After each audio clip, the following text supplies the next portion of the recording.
Hi, welcome back to another video about Google Education, and today we are going to see how to log in Classroom and how to use it.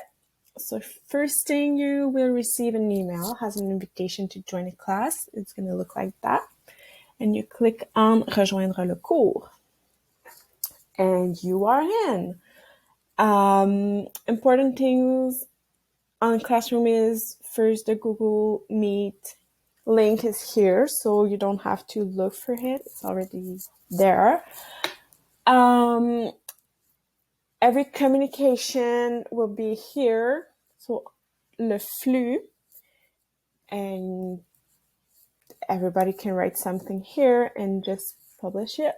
And then you got travaux et devoirs, where you're going to have everything you need as work or just things you need to, like documentation you need to. And that's it.